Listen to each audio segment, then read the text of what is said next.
Ir à presença de Deus através da oração é sempre bom convidá-lo, porque a palavra de Deus só pode ser interpretada pelo seu Santo Espírito.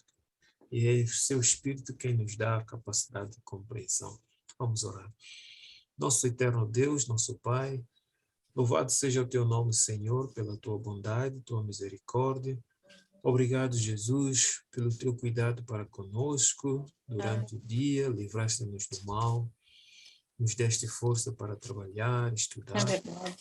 E, acima de tudo, nos guiaste pelo teu Espírito a entrarmos e conectarmos para estudar a tua palavra.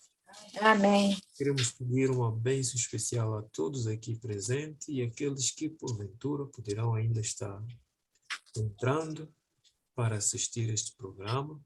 Amém. E também poderão assistir através da rede social do YouTube. Que o teu Espírito os possa conduzir, o teu Espírito os possa influenciar. Amém. Assiste-nos com a presença dos teus anjos também, cercando-nos e repreendendo o inimigo. Amém. As bênçãos, suplicamos tudo em nome de Jesus. Amém. Amém.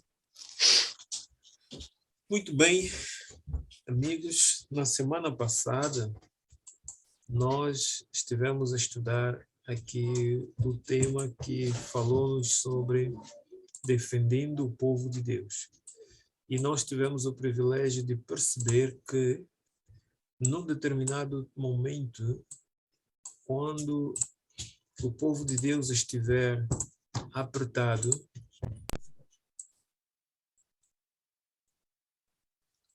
através das perseguições, da imposição de leis que serão impostas, procurando privar o povo de Deus da liberdade, perseguindo, Miguel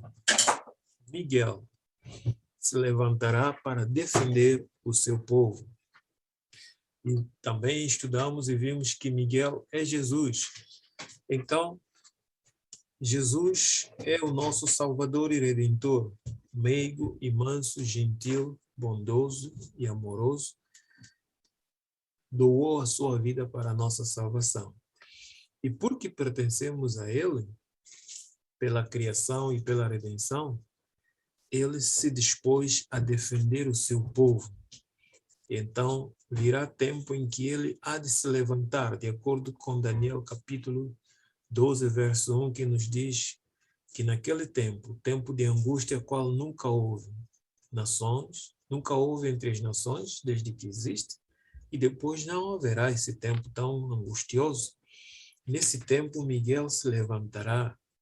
Levantar significa tomará posição do lado do seu povo. Parece que talvez dá a entender que Jesus está esperando até chegar aquele tempo para tomar lugar ou tomar posição ao lado do seu povo. Não é bem assim. É que em todo o tempo ele sempre cuidou do seu povo, ele sempre tomou posição ao lado do seu povo. Mas naquele tempo será algo diferente das outras eras. Ele estará exatamente fechando a obra dele no santuário celestial e então pronto para vir resgatar o seu povo. E ele levantará como o Rei dos Reis, Senhor do Senhor, o chefe do exército do céu, e virá para defender o seu povo e resgatá-los de uma vez para sempre das garras de Satanás para o seu reino. E então, é importante nós compreendermos isso porque isto assegura a nossa fé. Em meio de lutas, tempestades, dificuldades que nós enfrentamos todos os dias na nossa vida, nós devemos viver com a certeza de que Miguel está do nosso lado. Jesus, ele é o nosso defensor. Então, hoje nós estaremos estudando já o tema 8º da nossa série de estudo, Profecias de Esperança. E esta série, o tema 8, diz-nos Jesus e as profecias. Hoje vamos compreender como Jesus também deu detalhes proféticos dos acontecimentos proféticos que ocorreriam desde o tempo dos apóstolos, após Jesus subir ao céu, até a nossa era, isto é, até a volta de Jesus, até a sua própria volta. E é importante nós compreendermos isso, porque isso asseguraria a nossa fé em Jesus, de que tudo aquilo que ele falou e predisse se cumpriu e se cumprirá como foi predito. Um dos discursos mais discutidos da vida de Cristo aparece em Mateus 24. A Bíblia Sagrada nos Evangelhos, no livro de João, Marcos, Lucas, Mateus, tem vários discursos de Jesus. Mas o discurso mais discutido, mais empolgante, mais fervilhante é o discurso de Mateus 24, onde Jesus, em resposta a uma pergunta que os seus discípulos o fizeram, ele apresentou os eventos que ocorrerão antes da sua segunda vinda. E é um assunto que interessa bastante, desde a época dos seus discípulos até hoje, todo o cristianismo, todos os cristãos de todas as épocas. Quais são os eventos que ocorrerão até que Jesus volte? Por que esses eventos devem ocorrer? Que significado têm esses eventos para nós? E como devemos enfrentar esses eventos e permanecer em pé, sem medo, sem vergonha de defender a nossa fé? É fundamental isso. E Jesus começou a descrição apocalíptica do futuro com os eventos que iriam acontecer durante a vida dos discípulos, isto é, depois que Cristo subiu ao céu, a vida deles da tarefa, do trabalho árduo. Daquele ponto, Jesus se voltou para o futuro através do que frequentemente chamamos de idade das trevas, isso é a Idade Média, e passando pelos nossos dias e terminando com a segunda vinda de Jesus em glória.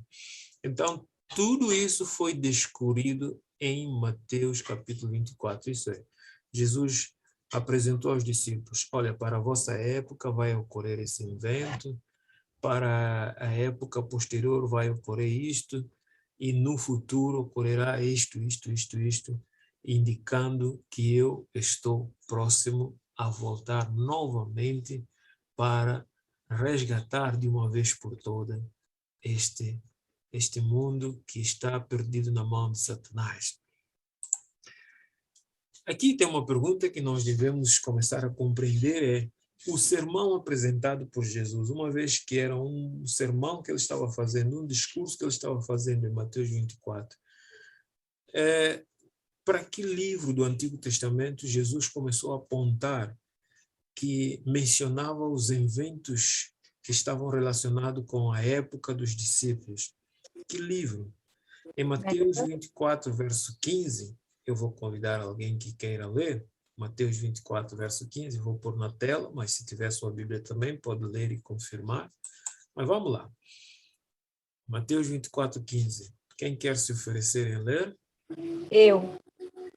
Muito bem.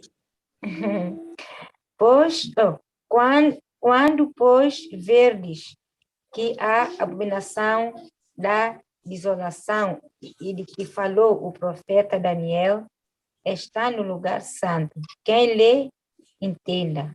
Então, veja, Jesus, quando começa a falar aos discípulos sobre os eventos que ocorrem, muito obrigado, irmã, que ocorrem na época dele, Jesus aponta para algo que Daniel tinha predito nas profecias que foram lhe reveladas. Nós já estudamos algumas. E uma dessas profecias aponta de que quando verdes a abominação da desolação, a abominação da desolação é aquilo que é abominável e que é algo que traz uma desolação, traz um conflito, um problema, uma coisa que é nojenta. Então, isto vai acontecer, quer dizer que haveria um tempo que os discípulos deveriam estar atentos que algo que não deveria estar no lugar santo iria estar. O povo de Israel compreendia bem que o templo sagrado de Deus era composto por dois lugares, lugar santo e lugar santíssimo. O lugar santo era onde os sacerdotes ministravam o serviço do Senhor. e o lugar santíssimo era onde o sumo sacerdote uma vez por ano entrava para administrar o serviço de expiação. Mas o que iria acontecer é que chegaria um tempo em que algo abominável iria estar no lugar santo. E aqui o lugar santo não está só apontando para o santuário, mas para a Terra Santa, que era chamada naquela época, Jerusalém era chamada Terra Santa, porque era a cidade do povo de Deus.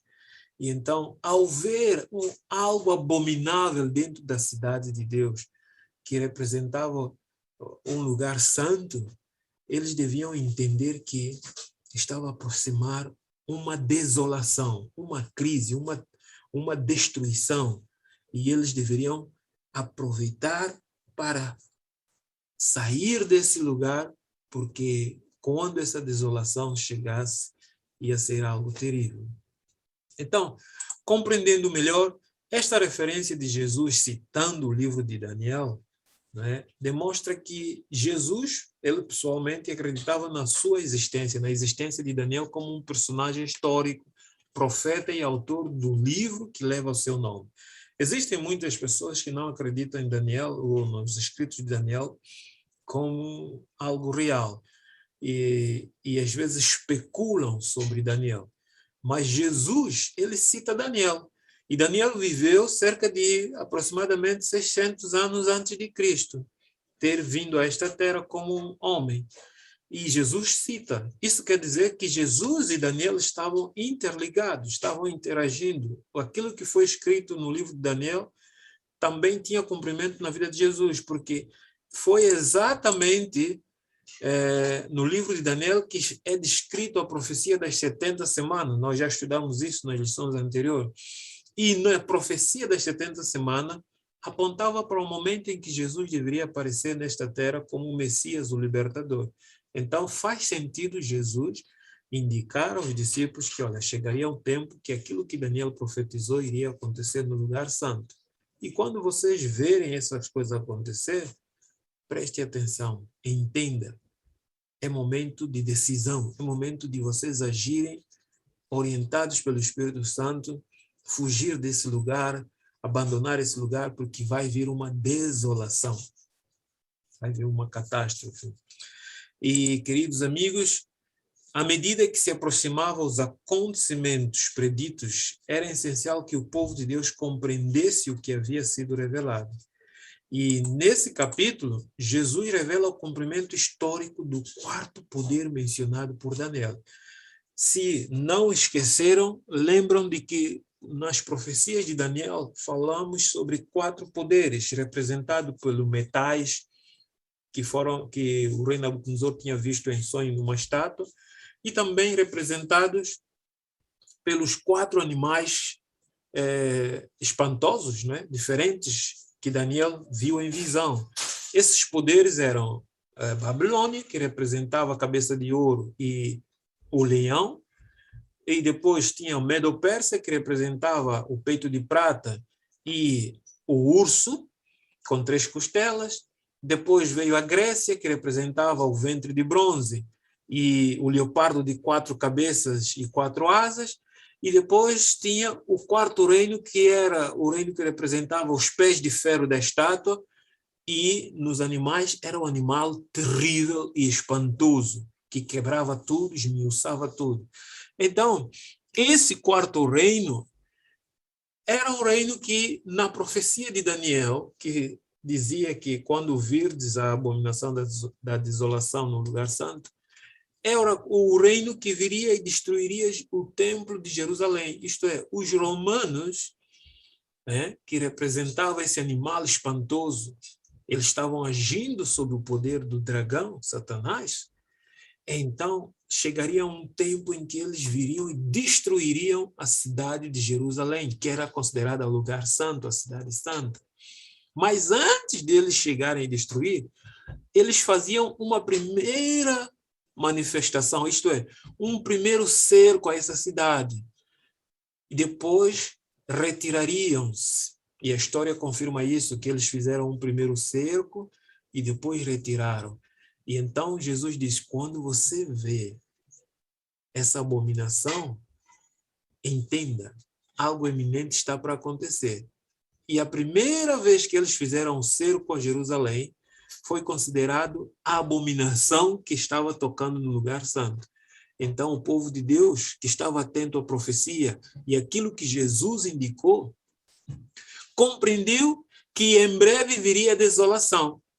E isto ocorreu exatamente como Jesus predisse. Roma invadiu Jerusalém no ano 70 DC. Mas 4 anos antes, isto é, no ano 66, eles tinham feito um primeiro cerco. E por alguma inconveniência, eles se retiraram. E a história diz de que quando eles retiraram, o povo de Deus que estava atento fugiu daquela cidade para os campos. E quando eles voltaram no ano 70, com toda a fúria, eles destruíram Jerusalém completamente. Destruíram completamente. Mas o povo de Deus que estava atento às profecias, nem um sequer morreu. Somente aqueles que distraíram, aqueles que ignoraram, pereceram. E a história bíblica, bem como a história de Jerusalém, diz que nessa data, na destruição de Jerusalém, mais de 1.500.000 judeus morreram nessa destruição. Mas os cristãos, os discípulos de Jesus, aqueles que estavam ouvindo e seguindo a profecia, os requisitos que Jesus indicou, não pereceram. Eles estavam atentos aos sinais, não pereceram. E no momento que viram o sinal, aproveitaram e saíram. O mesmo ocorre hoje conosco. Deus está nos dando sinais da sua volta. Deus está nos dando sinais de que em breve o mundo vai entrar em um colapso, em que o mundo vai entrar numa grande crise. Na lição anterior nós falamos de uma grande angústia que o mundo vai entrar nela. Mas quem escapará dessa angústia? Quem escapará dessa crise? Quem escapará dessa desolação? Só aqueles que estão atentos aos sinais de Jesus e estão se preparando, tomando atitudes para que não venham a perecer. Diz aqui que, mas a profecia desse capítulo é do duplo cumprimento. Essa profecia que Jesus falou de que iria ocorrer com Jerusalém e que aconteceu no ano 70, ela tem duplo cumprimento. Ela tem ainda uma aplicação específica para os acontecimentos que antecedem o fim do mundo.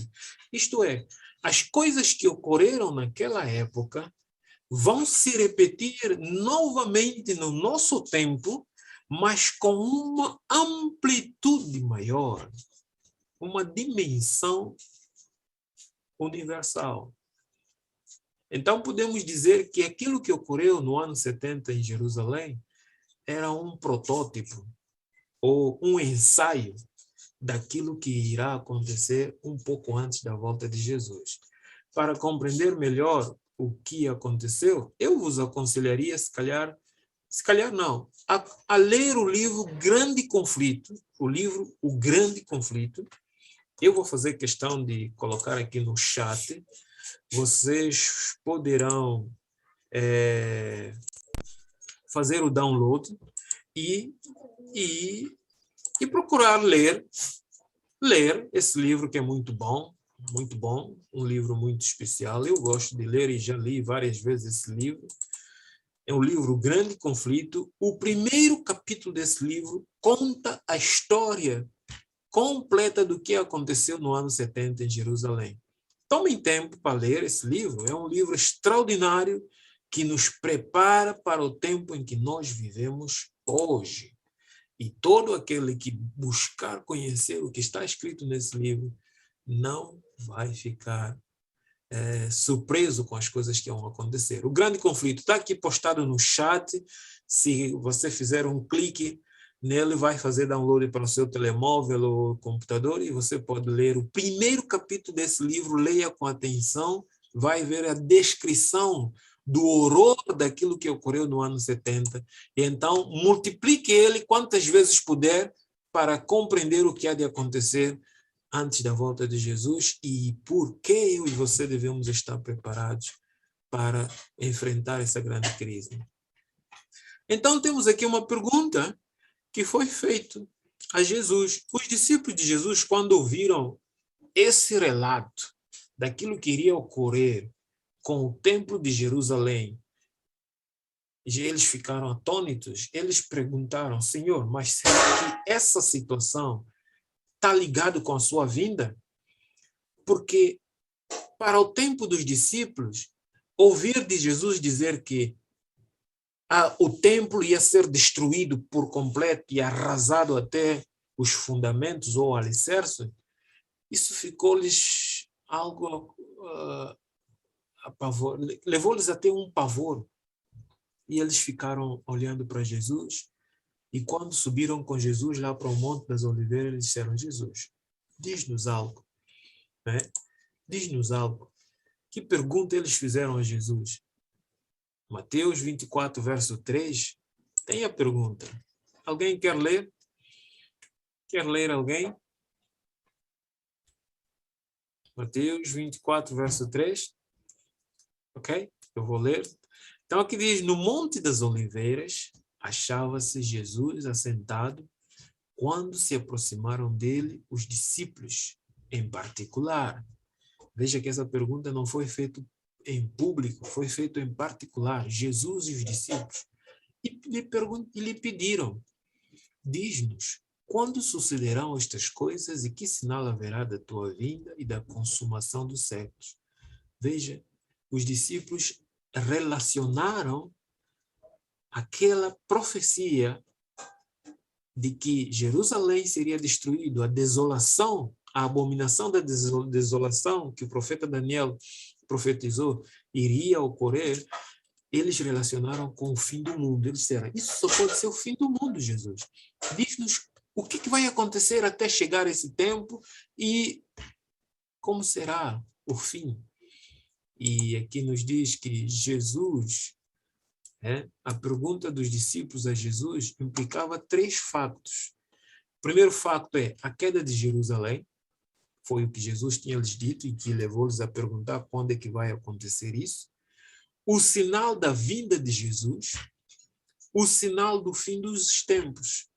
Mas como é que Jesus respondeu? Jesus era um mestre, era um pedagogo, e Jesus conhecia a mente e o coração dos seus discípulos.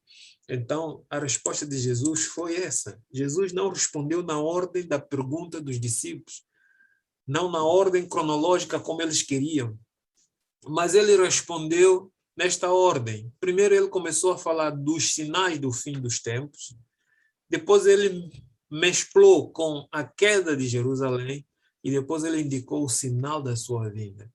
Ele fez aqui como se fosse uma miscelânea e deixou ao critério dos discípulos o compreender por eles mesmos, porque era importante que eles compreendessem. Então aqui nos diz que ele combinou os sinais de destruição, da destruição de Jerusalém no ano 70, com os sinais da sua vinda.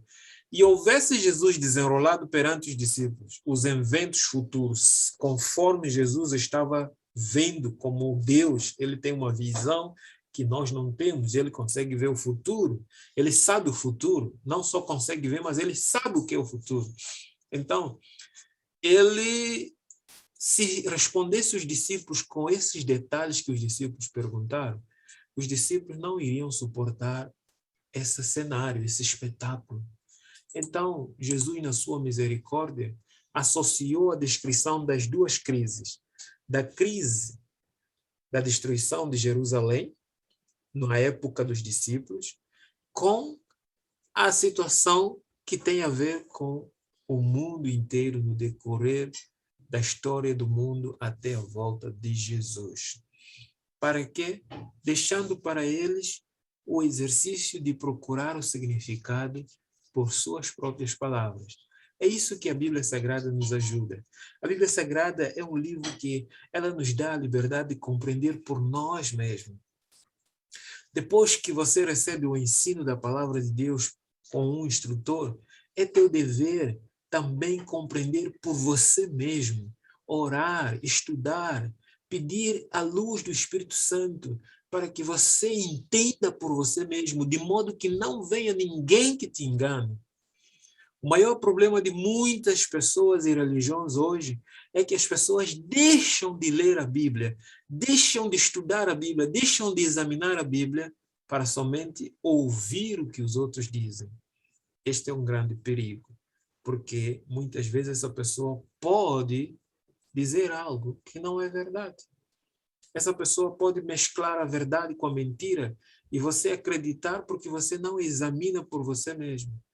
Por isso, meu amigo, que nós fazemos essas edições de vídeos aqui e anunciamos o Evangelho, mas também deixamos ao critério da pessoa pegar mais tarde, ir lá no canal, no YouTube, sentar, ver o vídeo com a tua Bíblia, passo a passo, rever, anotar e ver se todos os detalhes descritos no estudo está conforme a Bíblia descreve. Para que você tenha certeza pessoalmente. Não se limite só, não, o pastor Nicodemos disse, ou o irmão falou, isto é verdade porque ele está a dizer, porque ele é pastor. Não! Examine você mesmo. Ele falou algo, vá para a Bíblia, confirme. Será que ele está a dizer a verdade? É mesmo assim como está? Como ele está dizendo? Depois de você ter a tua própria certeza e confirmação que está de acordo, ele falou como está escrito, então agora segure a sua fé. Isto é que é o princípio de Deus. E Jesus fez isso com os discípulos. Ele deixou uma tarefa para os discípulos, para que eles pudessem procurar por eles mesmos o significado de todas as palavras que Jesus descreveu para eles dos acontecimentos futuros até a vinda de Jesus. É meu dever, é teu dever, é dever de cada cristão conhecer por ele mesmo os sinais da volta de Jesus e estar atento a esses sinais, vigiando e orando. Não apenas assegurar na mera descrição que um pastor faz, um ancião, um presbítero, um padre faz ou qualquer outra pessoa. Eu não estou aqui a dizer que essas pessoas não são importantes. É importante, essas pessoas estão para ensinar, mas sempre que elas ensinam, é nosso dever pegar do que elas ensinaram e comparar pessoalmente com a Bíblia, através da oração e humildade, compreender se tudo o que está descrito é exatamente o que a pessoa disse. De modo que você possa chegar e dizer, não, você falou uma coisa e a Bíblia diz outra. Eu não posso acreditar nas tuas palavras, eu vou ficar com a Bíblia. Eu vou ficar com a Bíblia. É isso que eu também faço, meus amigos. Eu também passo tempo estudando, eu passo tempo meditando, eu passo tempo examinando se aquilo está de acordo com a palavra do Senhor. Eu também ouço outros pregadores, eu também ouço outros pastores, mas eu não posso assegurar que eles estão certos enquanto a Bíblia não me confirmar que o que eles disseram é certo. Vamos continuar. E aqui diz, que sinais no mundo religioso indicaram a proximidade da segunda vinda de Jesus? Jesus começou a falar de alguns sinais que iam a indicar de que ele estava próximo a chegar. Mateus 24, verso 4, 5 e por diante, veja o que é que nos diz. Diz aqui o seguinte, Mateus 24, verso 4 e 5 diz, e ele Jesus, lhes respondeu, vede que ninguém vos engane. Jesus começa a aconselhar, cuidado, tenha cuidado, não deixe que ninguém vos engane. Por quê? Porque virão muitos em meu nome dizendo, eu sou o Cristo, e enganarão a muitos. Primeiros sinais que Jesus começou a mostrar. Virão muitos em meu nome. Já na época dos discípulos de Jesus, apareceram muitas pessoas intitulando-se de Messias, intitulando-se de Jesus. E levavam muitos atrás deles a serem enganados. E se naquela época era assim, quanto mais hoje? Entra para a rede social e veja quantos se chamam de Cristo, quantos se chamam de milagreiros que fazem curas, que é isto, que têm poder e aquilo, não é? Outra, Jesus disse, levantar-se-ão muitos falsos profetas e enganarão a muitos. Falsas profecias. Eu me lembro que em 2020, quando estava no pico da situação do Covid, alguém publicou um vídeo que correu o mundo quase todo. A pessoa dizia que, olha, em maio de 2020, a terra vai ficar escura e Satanás e os seus anjos vão sair do inferno e vai cobrir a terra, e se você ouvir alguém bater a tua porta, não abre porque é o inimigo. A pessoa deu data e tudo que iria ocorrer. E houve alguns irmãos, inclusive adventistas, quando eu digo irmãos, estou falando de alguns adventistas, que mandaram esse vídeo para mim a perguntar se isso é verdade. E eu tinha que remeter para ele a questão, o que a Bíblia diz? O que a Bíblia diz? Se um profeta falar e não cumprir, é falso. Então espera para o cumprimento. Se você vê que isso se cumprir, é porque é verdade. Mas enquanto isso, vigia e ora. E chegou o mês de maio, foi o mês que estava com bom sol, a terra não ficou escura, não sei, não vi, eu pessoalmente não vi nenhum demônio bater a minha porta. Pode ser que bateu, mas não sei, eu não vi. E o que acontece? Ou o que aconteceu? Não sei. Só sei que muitas pessoas talvez foram enganadas com esses falsos profetas. E Jesus dizia que, cuidado, vai aparecer muitos falsos profetas. E outra coisa que Jesus dizia é que por se multiplicar a iniquidade, o mal, o pecado, o amor se esfriará de quase todos. Não acaba o amor, esfria. As pessoas tornarão pessoas frias, sem sentimentos, pessoas sem dor no coração.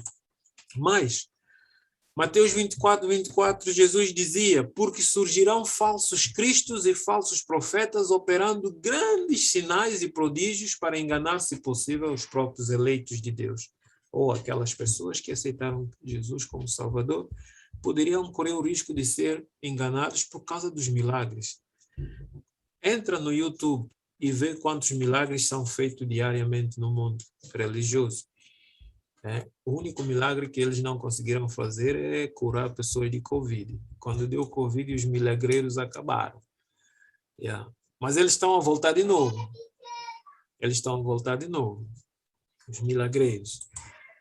Jesus diz que logo em seguida à tribulação daqueles dias, o sol escurecerá, a lua não dará sua claridade, as estrelas cairão do firmamento e os poderes do céu serão abalados.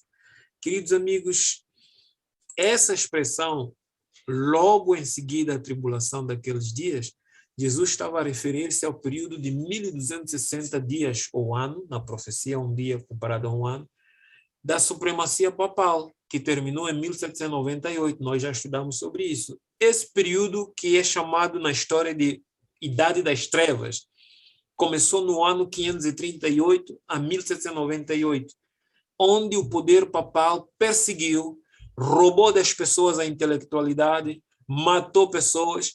A história bíblica, ou a história universal, não a história bíblica, a história universal conta que mais de 150 milhões de pessoas morreram pelas perseguições e torturas efetuadas pelo sistema papal. E Jesus diz que logo depois dessa tribulação, que durou esse período de 1260 anos, então ocorreria a escuridão do sol, da lua, a escuridão do sol, a lua transformaria em sangue, os poderes da terra seriam abalados. E isto ocorreu exatamente como Jesus prescreveu. E vamos ver. Diz aqui que sinais sociais e naturais são descritos por Jesus. Jesus não só descreveu sinais religiosos. No aspecto religioso, Jesus disse, toma cuidado com as pessoas que poderão vir como Cristo, como profetas, como doutores, como ensinadores. Tomem cuidado. O teu dever e o meu dever é sempre examinar a Sagrada Escritura. Não crer na primeira mão com aquilo que a pessoa está a dizer se você não ver escrito na Sagrada Escritura e entender por você mesmo o contexto histórico do que está escrito, porque é interessante que os falsos profetas, eles gostam de citar o texto bíblico. Satanás é o autor dos grandes profetas. Ele é o pai dos falsos profetas. Dos falsos profetas. Satanás é o pai dos falsos profetas. E ele, um dia, quando estava diante de Jesus, ele citou um texto bíblico para confundir a mente de Jesus e levar Jesus a engano. E os falsos profetas hoje conhecem textos bíblicos que eles podem citar para enganar as pessoas. Como eu posso me escapar deles? Não é apegar apenas num texto bíblico. Não é apenas fazer doutrinas ou formar a minha fé baseado apenas em um ou dois textos bíblicos. Eu preciso examinar o conteúdo todo.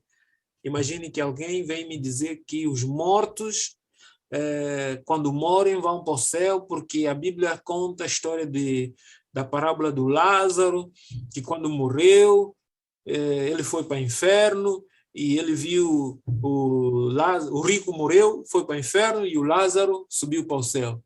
Claro que está na Bíblia essa parábola. Mas será que essa parábola é suficiente para me garantir que a pessoa, quando morre, não vai para o céu ou vai para o inferno? Não, eu preciso examinar todos os textos bíblicos que me abordam sobre o estado dos mortos, ou como uma pessoa, depois de morrer, qual é o seu estado, como é que ele fica, como é que passa a sua situação. Depois de eu fazer esse estudo e compreender, então eu vou agora crer que se realmente é assim ou não é. Esse deve ser o passo que todos nós devemos dar. Então, Jesus descreveu também sinais naturais. Que sinais naturais? Em Mateus 6, verso 7, 24, versos 6 e 7, Jesus diz, alguém já quer ler? Sim, eu. Tudo bem? E certamente ouvireis falar de guerras e Rumores de guerra. rumores de guerra. Amém. Vede, não vos assusteis, porque é necessário assim acontecer, mas ainda não e o fim. Amém. Quando se levantará nação contra nação, reino contra reino, e haverá fomes e terremoto em vários lugares. Uau! Jesus predisse a condição social. Ele diz que na condição social haveria o quê? Muito obrigado, Brian. Guerras. Isto é novidade para nós? Claro que não. O que há mais no nosso planeta Terra é guerra, todos os dias, toda hora, todo o tempo. Guerras e rumores de guerra. Mas Jesus disse, não se assuste.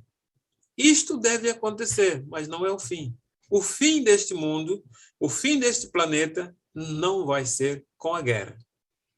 Tem pessoas que ficam assustadas com a China, porque a China está tornando uma potência, isto e aquilo, uma arma nuclear, e aquilo, a Coreia do Norte. Ei, Jesus disse, não é o fim. Vai haver guerra entre as nações, reino contra reino, isso é, pessoas do mesmo povo se lutando um com o outro, matando-se um ao outro, né? Fomes e terremotos em vários lugares. Isso, terremoto, é algo que já tornou comum. A gente ouve, no tal país houve magnitude 7.7. A gente já relaxa porque é quase todos os dias. Fome. Estou aqui na Nairobi, eu não vejo fome. Mas sai pela rua e veja quantas pessoas estão morrendo de fome, mesmo nesses países que se chamam países desenvolvidos. Até em 2004, uma estatística da ONU dizia que em cada 7 segundos morria uma pessoa de fome. E hoje? Será que a situação de fome melhorou? Claro que não. Está piorando cada vez mais. não é? O outro sinal que Jesus indicava é que, nesse tempo, muitos hão de se escandalizar, trair e odiar uns aos outros. É ou não é hoje um facto?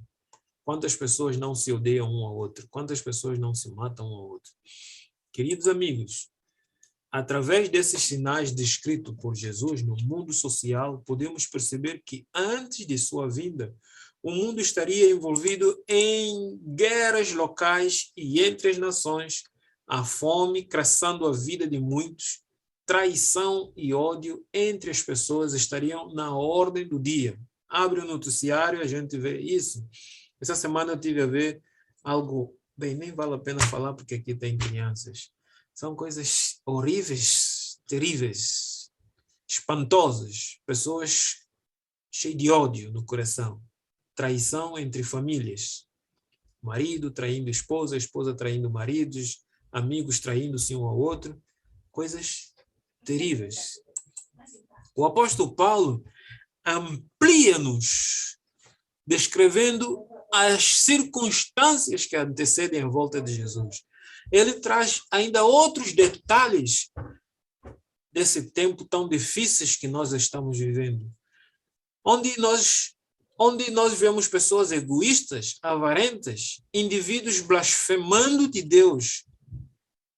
Nós sabemos que hoje há pessoas que saem pela rua sem medo, blasfemando de Deus. Veja o que o apóstolo Paulo descreve em 2 de Timóteo 3, 1 a 5, não 3, 1 a 15, mas 3, 1 a 5.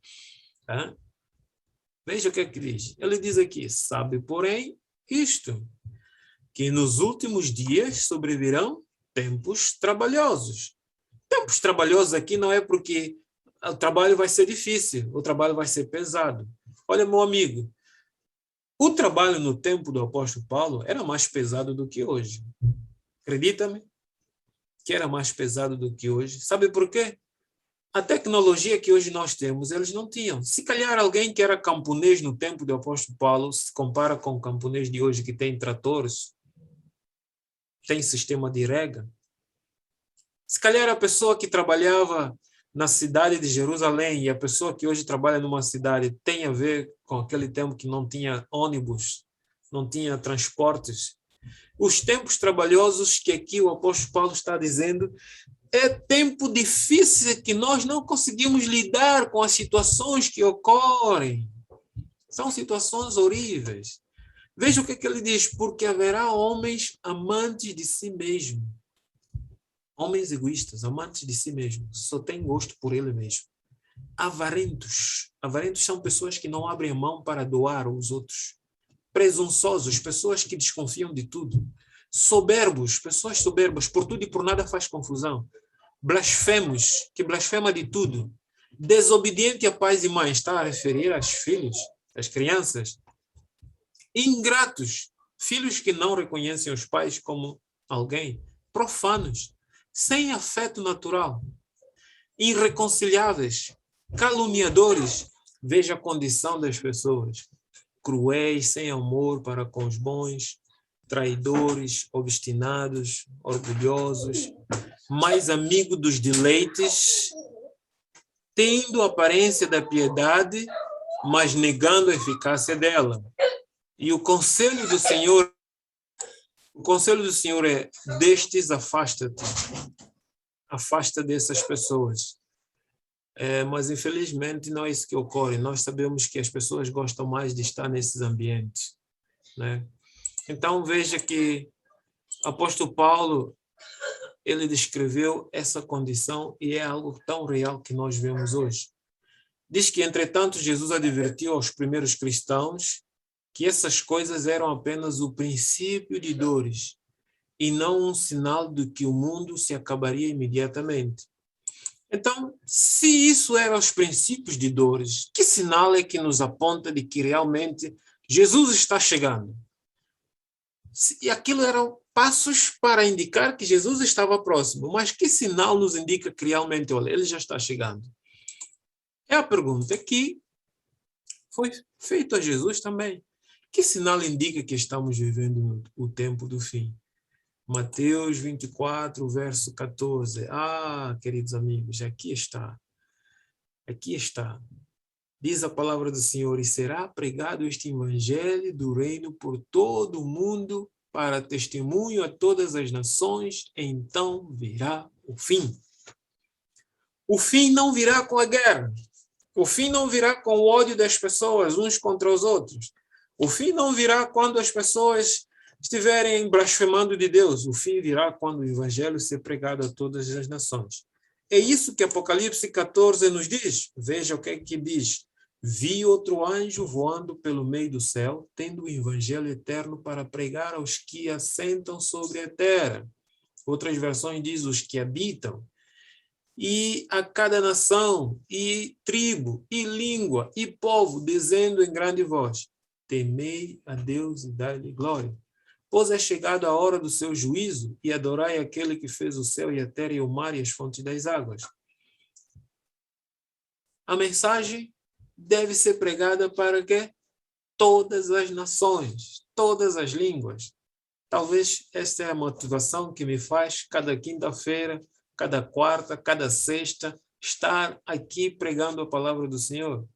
Porque é um dever que o Senhor deixou para todos os seus discípulos. Se nós não fizermos isso, não virá o fim. Então vamos continuar aqui a sofrer ódio, blasfêmia, soberbice, guerra, conflito, fome. Por quê? O evangelho tem que ser pregado. O sinal especial para nos mostrar que Jesus está voltando é a pregação do evangelho. Então, mas sendo assim, se nós não estivermos a pregar, sendo assim, nós estamos a atrasar a vinda dele, né? Claro, minha amiga. Jesus pode estar retardando a sua vinda porque muitos estão sem conhecer o evangelho. Pois é. E ninguém pode aparecer diante do Senhor no dia do juízo dizendo: Senhor, eu nunca ouvi de ti. Toda a gente tem que saber. Toda a gente tem que tem que receber a graça de Cristo para a salvação. Cristo doou-se para salvar o mundo inteiro, não para salvar apenas alguns. Pois é. Então, a oportunidade de salvação tem que chegar a todos. Quem leva essa oportunidade? Eu e você. Depois de eu ouvir o evangelho, eu também levo para os outros. Por isso é que nós dizemos sempre aqui: convidem amigos. Falem com os vossos amigos para estar aqui. Leva para eles. Partilhe com eles. Depois que o vídeo estiver publicado no YouTube, partilhe com os seus amigos. Assim nós estamos apressando a volta de Jesus. Um outro segundo anjo seguiu, dizendo: caiu a grande Babilônia, que tem dado a beber a todas as nações do vinho da fúria da sua prostituição. Seguiu-se a este outro terceiro, dizendo em grande voz: se alguém adorar a besta e a sua imagem, e receber a sua marca na fronte ou na mão, que vai acontecer? Também esse beberá do vinho da cólera de Deus, preparado sem mistura, do cálice da sua ira, e será atormentado com fogo e enxofre, diante dos santos anjos e na presença do Cordeiro. A fumaça do seu tormento sobe pelo século dos séculos, e não tem descanso algum, nem de dia nem de noite, os adoradores da besta e da sua imagem, e quem quer que receba a marca do seu nome. Queridos amigos, esta é a mensagem que deve ser pregada. Há um poder que está se levantando nesse mundo que o livro de Apocalipse chama esse poder de besta. Algo sem face. Algo que vai impor às pessoas a observância de um dia de adoração falso. Esse poder vai fazer as pessoas não comprar nem vender, se não aceitar essa adoração falsa. E esse poder está dando os seus passos largos. Ele está movimentando multidões. Ele está movimentando a sociedade toda, buscando implementação de um dia para a preservação do ambiente, mas com finalidade de adoração falsa a um Deus que não é verdadeiro, que é Satanás. E é necessário que o povo de Deus seja perseverante, guardando a lei do Senhor e mantendo a fé de Jesus no meio desse grande conflito que estamos nele. É chamado o povo de Deus a atenção de permanecer perseverante na fé de Jesus, guardando o seu mandamento. Diz aqui que o cumprimento global desta predição está ainda por se realizar. o glorioso progresso do Evangelho em todo o mundo durante o século XIX e a primeira metade do século XX alegra o coração, porque hoje, graças a Deus pela multimídia, nós temos o Evangelho em quase todo o mundo. A nível do mundo, só faltam dois países para que entre a mensagem do cristianismo. Quase o mundo todo está ouvindo o Evangelho. Isto é motivo de nós nos alegrarmos e sabermos que brevemente Jesus voltará. Eu não vou descrever aqui os países, porque são questões políticas também que estão envolvidas. Então, mas sabemos que em breve esses países Deus vai abrir as portas, nem que seja por meio de perseguição ou por outra forma, para que as pessoas lá também conheçam o Evangelho de Cristo. Todo cristão fervoroso e consciencioso acredita que a realização final da promessa do capítulo 24, 14 será em breve, se cumprirá em breve. Em breve veremos o mundo todo evangelizado e então Jesus virá para salvar e levar os seus. Por que razão ou por qual experiência passará o povo de Deus antes da segunda vinda de Cristo?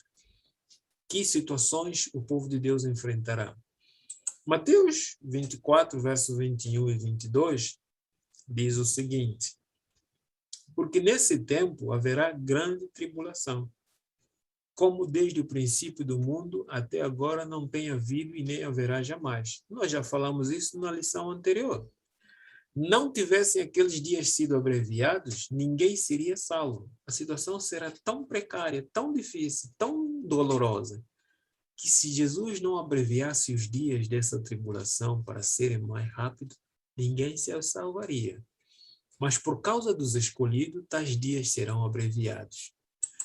Logo depois, a seguir daquela tribulação daqueles dias, o sol escurecerá, a lua não dará sua claridade, as estrelas cairão do firmamento e os poderes do céu serão abalados. Queridos amigos, a Bíblia afirma que logo em seguida a tribulação daqueles dias, ou seja, como eu já falei, logo após os 1260 anos da supremacia papal, haveria um escurecimento do sol, a lua não daria a sua luz própria ou a sua claridade, as estrelas cairiam do firmamento. Após esses eventos, estariam mais próximo da vinda de Jesus a este mundo. Esses eventos já ocorreram. No século XVIII, século XIX, finais do século XIX ou meados do século XIX para início do século XX. A escuridão do sol, a queda das estrelas, a história relata esses eventos. Isto nos aponta de que nós estamos vivendo nos momentos finais da história desse mundo. Como é que Jesus descreveu a sua vinda?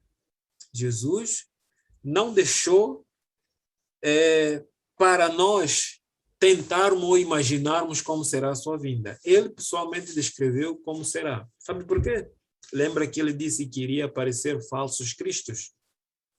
E a Bíblia Sagrada nos diz, lá em Coríntios, que Satanás tem poder de transformar em anjo de luz. E na profecia do Apocalipse nos aponta que haverá um tempo que Satanás vai aparecer como Jesus na face da terra.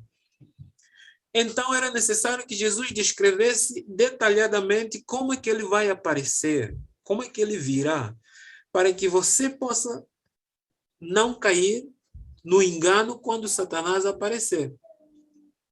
Porque ele vai aparecer. Antes de Jesus aparecer, Satanás vai procurar manifestar-se. Todo mundo vai ficar maravilhado. Ele virá com a glória que ele tem, como um anjo. E milhares de pessoas que não estão atentos aos sinais da volta de Jesus, às profecias bíblicas, àquilo que Jesus descreveu, vão correr atrás dele pensando que ele é Jesus. Que engano. Mas você e eu não precisamos enganar-nos. Agora nós vamos saber como é que Jesus descreveu que ele virá. Vamos ler. E agora eu vou pedir a alguém para ler. Mateus 24, 27. Como é que Jesus virá? E assim como o relâmpago que sai do Oriente se mostra até no ocidente, assim há de ser a vinda do Filho do Homem. Uau!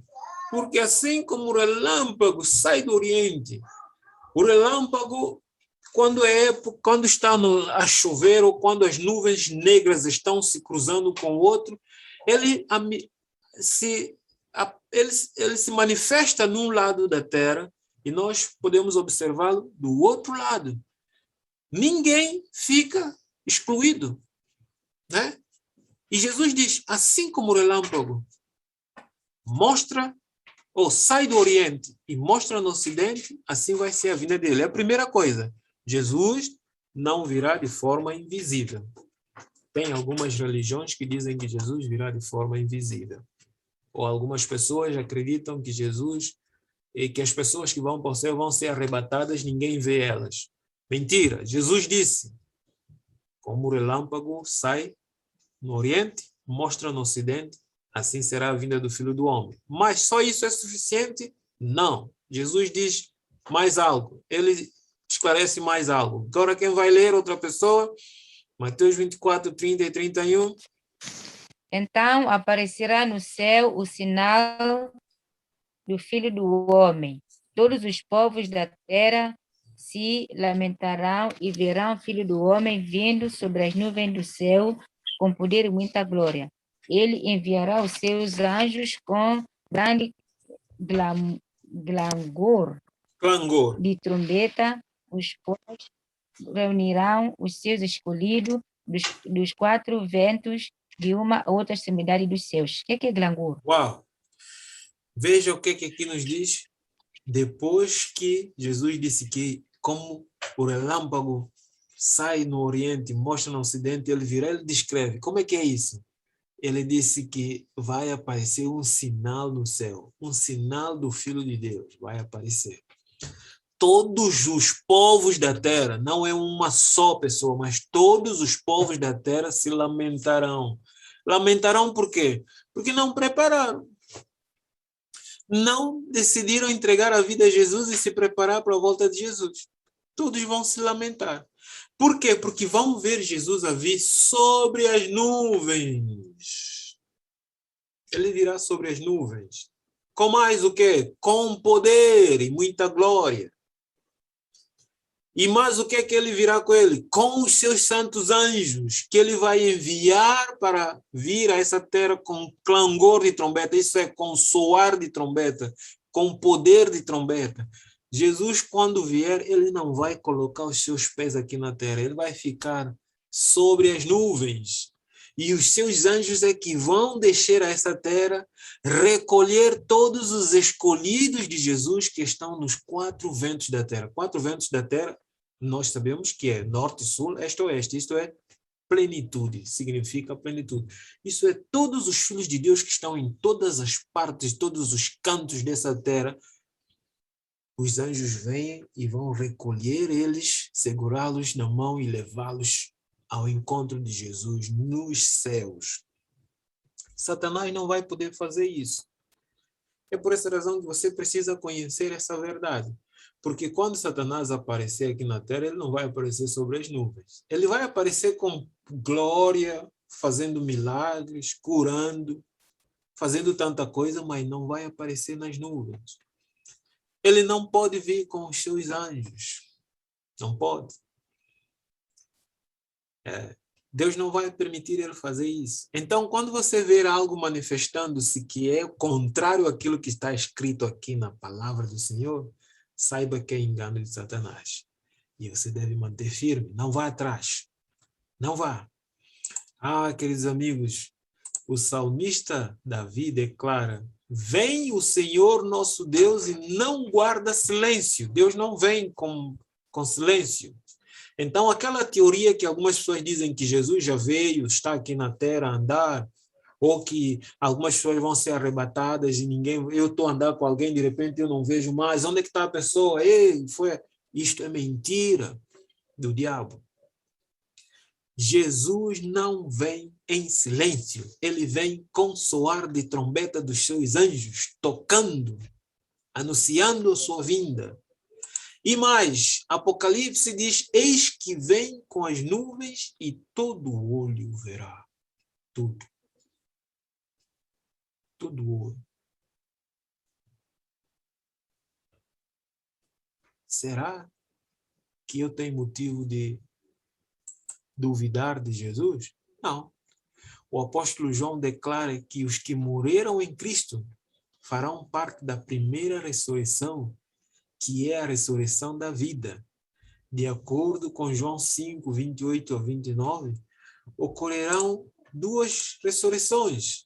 A primeira ressurreição da vida acontecerá no momento exato da primeira ou da segunda vinda de Jesus. Porque João 5, 28, Jesus diz: eis que vos digo um mistério, virá dia em que todos ouvirão a sua voz chamá-los, e uns acordarão para a vida eterna e outros para a destruição eterna. A primeira ressurreição que ocorrerá quando Jesus chegar é a ressurreição reservada a fiéis, a todos aqueles que aceitaram Jesus como Salvador. Minha pergunta é: já aceitaste Jesus como teu Salvador? Jesus disse: quem crer e for batizado será salvo, mas aquele que não crer será condenado. Será que eu já aceitei Cristo como meu Salvador? Estou vivendo para a vinda dele? Já estamos terminando. Diz que a segunda ressurreição ocorrerá após um período de 1000 anos. Enquanto esses 1000 anos durarem, os fiéis filhos de Deus estarão no céu, reinando com Cristo. E depois dos 1000 anos, Cristo virá a terceira vez para ressuscitar os ímpios para serem destruídos. Ah, querido amigo, que atitude devo ter como povo de Deus no tempo do fim? Como eu devo me comportar? Qual deve ser a minha forma de viver? Lucas 21, verso 34, nos ajuda. Lucas diz que, ora, ao começarem estas coisas a suceder, que coisas? Esses sinais que Jesus descreveu, erguei.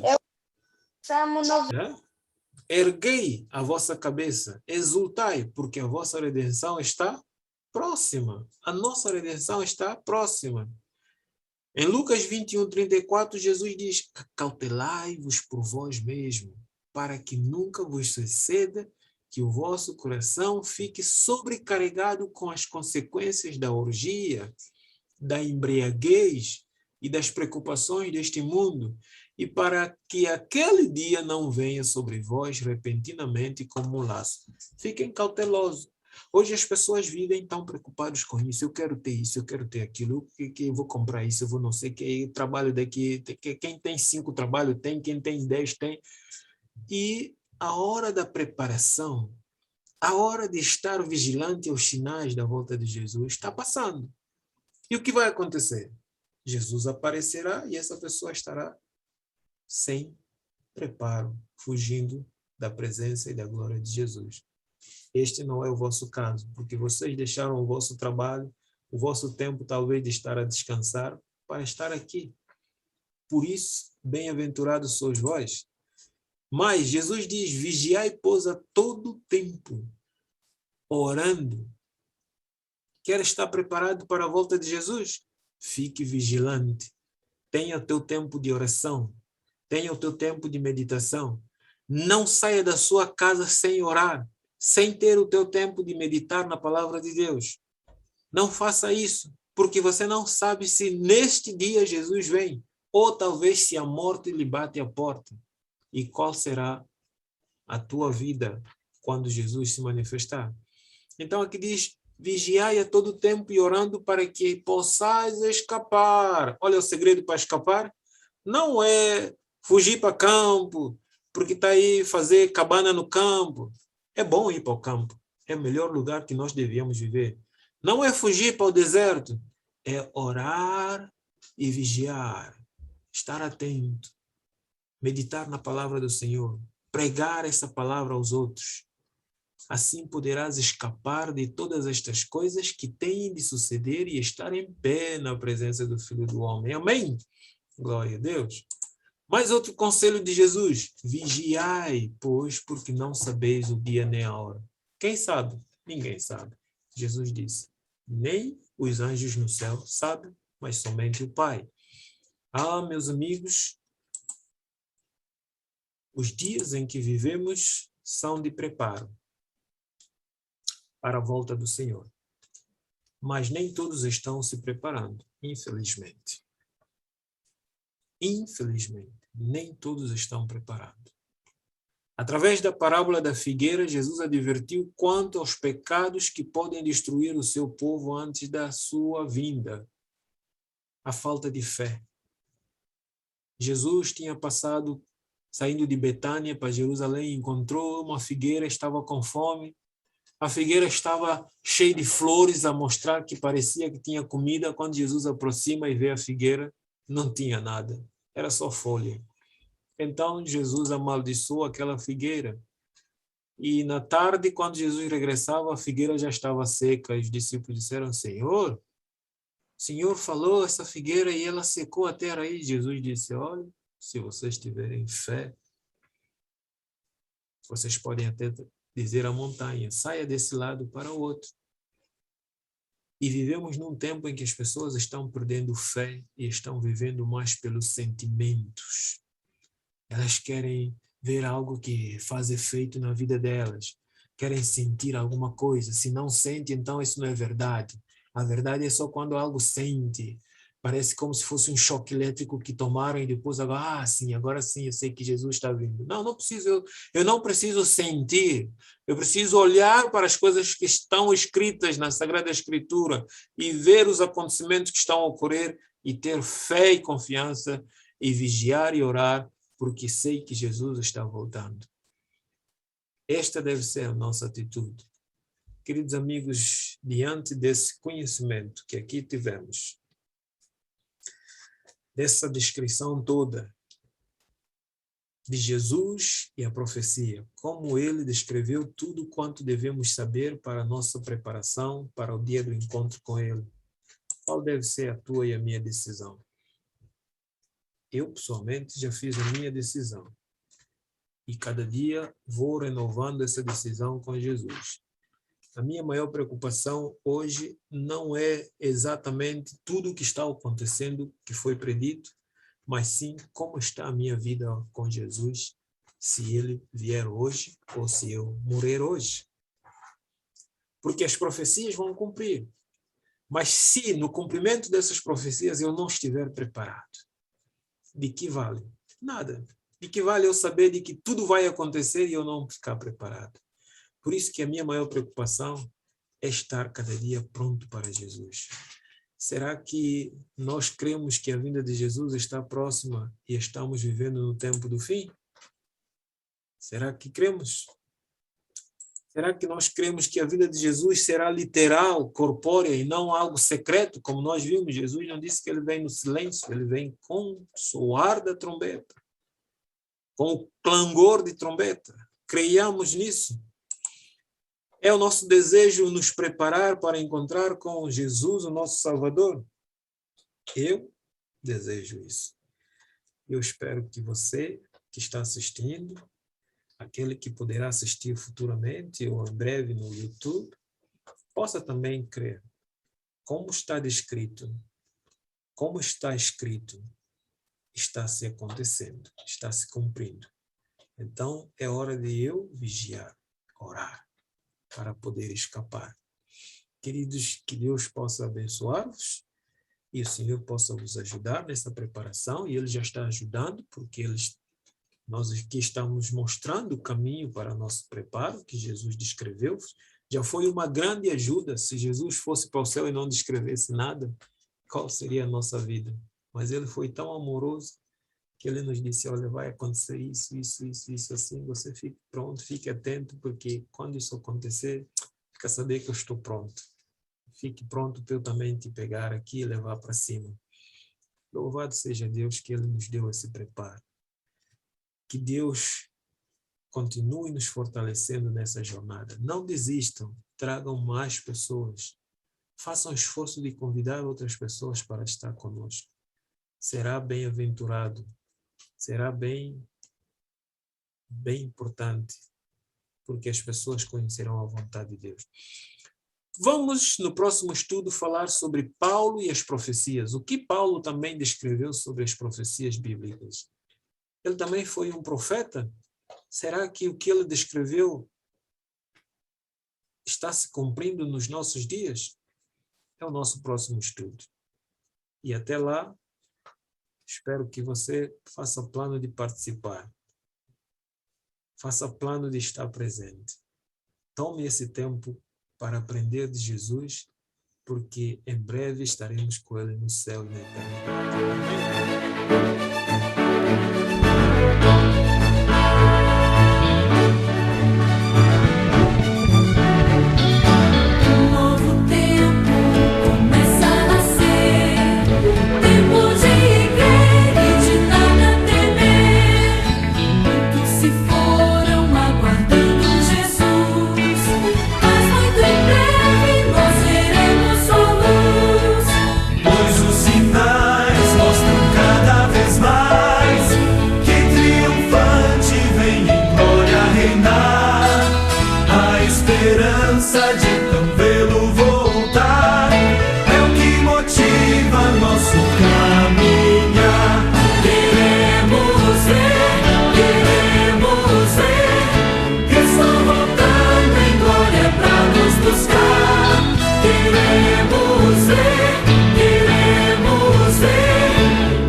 Obrigado, Jesus, porque em breve veremos Cristo voltar. Todos os sinais nos apontam para isto. O maior de todos os sinais que é a pregação do Evangelho. Estamos vendo. O mundo está sendo alcançado pelo Teu Espírito, pela Tua Palavra. Ajuda-nos a preparar. E obrigado porque o Senhor não nos deixou sem detalhes daquilo que devemos fazer. O Senhor não nos deixou sem informações. O Senhor declarou tudo o que devemos fazer para podermos escapar. Ajuda-nos a não desviar os nossos olhos da Tua Palavra, mas a fixá-la na nossa mente, a guardá-la no nosso coração e cada tempo andar vigiando, para que na hora que o Senhor se manifestar nas nuvens do céu, possamos nos alegrar e dizer: eis aqui o nosso Deus, em quem nós aguardávamos. Fique conosco e guarda-nos durante a noite. Protege-nos com a presença dos Teus anjos e abençoa-nos. Essas graças e favor suplicamos e agradecemos tudo em nome de Jesus. Amém.